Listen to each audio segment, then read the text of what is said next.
I read this book in 26 minutes and I'm feeling better informed because I better understand the impact of sisterhood and preparedness. This is 26-minute reads with me, Mya D, and this reading vlog is kind of like my accountability space because in these videos, I share with you my takeaways from my current read.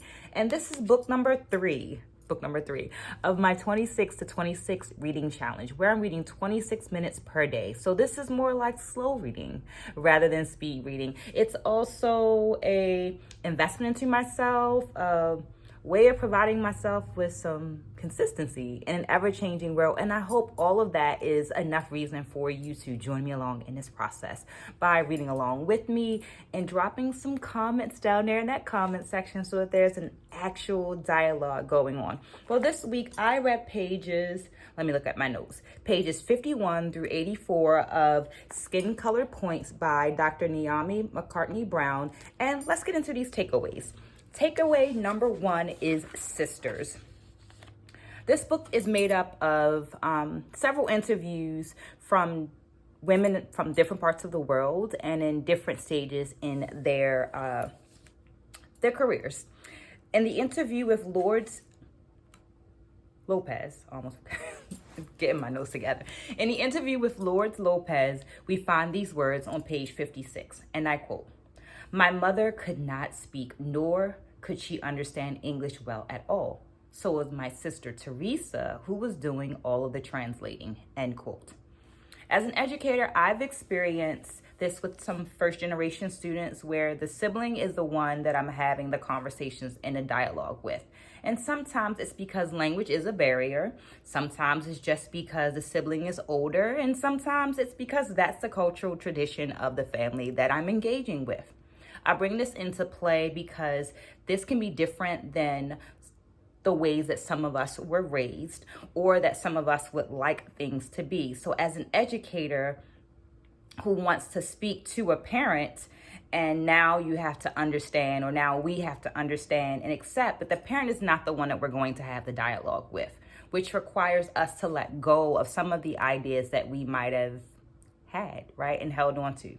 I found it more beneficial to use the word family in place of parents. So I want to speak to a family member of that student so that we can help get through whatever challenge we're experiencing. Having in mind that sometimes that lack of appearance is not always connected to a lack of desire or an interest of that parent to be involved. Sometimes it's just that the parent is not available or accessible. Maybe they're at work. Maybe they have some other obligation that's preventing them from being there or having that dialogue with you. In the case of Lopez, we see that even though her mom didn't speak English, her mom was actually very involved in her daughter's life. She was actually the one that was finding these institutions and these opportunities for her daughter to be involved in. And in the case of Lopez's mom, who didn't speak English, she was really getting this work done. But it is the sister, it is Teresa that has those verbal interactions with the institutions. And in the case of Teresa, we see this older sister that is able to support her younger sister. As a young adult, Teresa's a young adult at this moment, and she's able to support her older sister while still accomplishing her own personal goals. Actually, when Lourdes moves to New York she's still under the age of 18, and it's Teresa that joins her along during that process. And Teresa still continues her undergraduate studies. As an educator, I feel that this is a beautiful reminder that families come in many different shapes and sizes, and that as an educator, it's my goal to get the student the knowledge and the support that they need. And that may be different than the vision that I have in my head, and that's okay. This interview also reminded me of the beauty and the strength of sisterhood. What are your thoughts? Let me know in the comments below. I also I think it's a good time to say that while I have several decades of experience as a dancer, an educator, and a curriculum writer, I am not the know-all be-all for this book. I'm simply providing a space for dialogue so that we can be better educators to those that are in front of us and those that are coming after us. As we stay, let me try it again. As we step in to takeaway number 2, which is prepared. So, as we're stepping into that, I want to add that I really appreciate the title of this segment of the book, which is titled Her Stories, the Interviews, right? So the book is broken up into, or this segment of the book is broken up into 2 sections. We're currently in section number 1, which is retired dancers. And in section number 2, it's titled Dancers Who Are Still Performing or Recently Retired. I believe the words have power, and part of that power is to elevate things, to bring clarity, and to move notions and thoughts forward. So in that vein, I really appreciate the term her stories rather than history. In relation to being prepared, on page 73, we find these words, and I quote, "It prepares you for life whether you dance or not," end quote. Lopez goes on to explain how someone can have 2 or 3 careers after their dance career. And I know that some of us that are listening now can echo that same sentiment. And those of us who have not experienced it know that there's life after the dance floor. Lopez also mentions feeling fulfilled and ready to move on to new situations, highlighting that things didn't always go as planned, but that she felt successful in navigating those situations. And to me, that sounds like flexibility. Dance provides us with the soft skills needed to be successful anywhere in the world. Skills like flexibility, discipline, and collaboration can be taken anywhere. And I think that is important to remember as dancers and as educators, that our dancers, the dancers on our dance floor, can land anywhere in the world. And while they are on our dance floor, we are preparing them for just that, to be successful anywhere in the world. But I guess I know what my skills are that I've taken away from the dance floor. I would definitely say flexibility, adaptability, collaboration. But what are some of the skills that you learned on the dance floor, and how do you use them in your world off the dance floor? Let me know in the comments below as we step into our 3rd and final takeaway for this video. Takeaway number 3 is orphanages.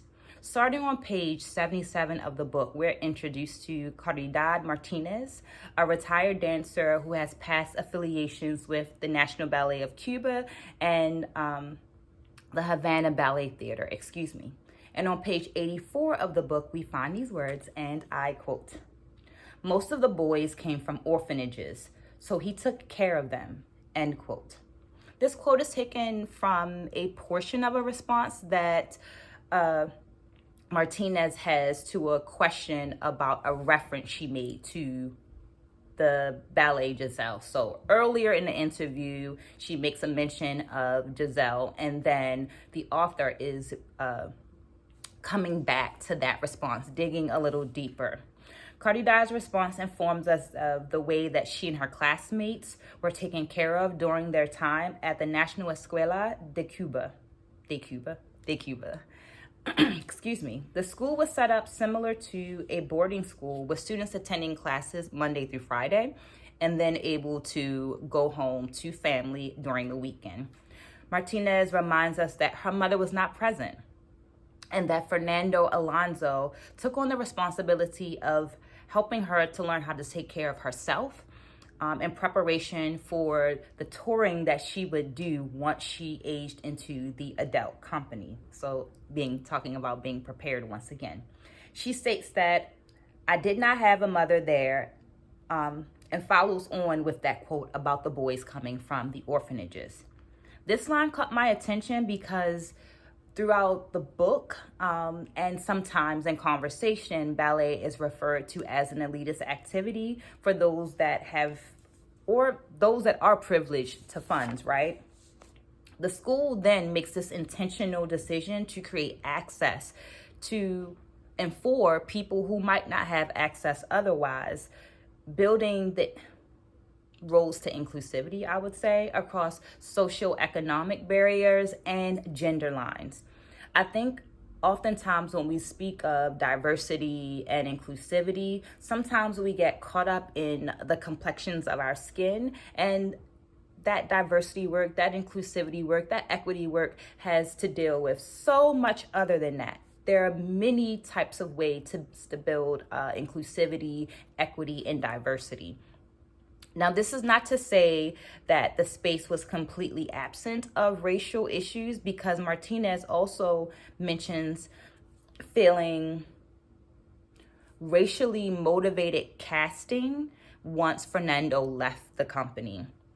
The shifting was felt by her and by some of the other dancers, and is said to have impacted the number of people that left the company because they began to feel like they were not able to bring their whole selves, that their entire self wasn't being appreciated, used, and acknowledged within the casting of the company. I once co-taught this very large class, like over 100 students, very large class called The Art of Storytelling. And in that course, we discussed the mythos of casting, which lends to artistry, meritocracy, and equity in relation to casting. Now, that was a very challenging but necessary conversation because of the nature of the work that we do and the nature of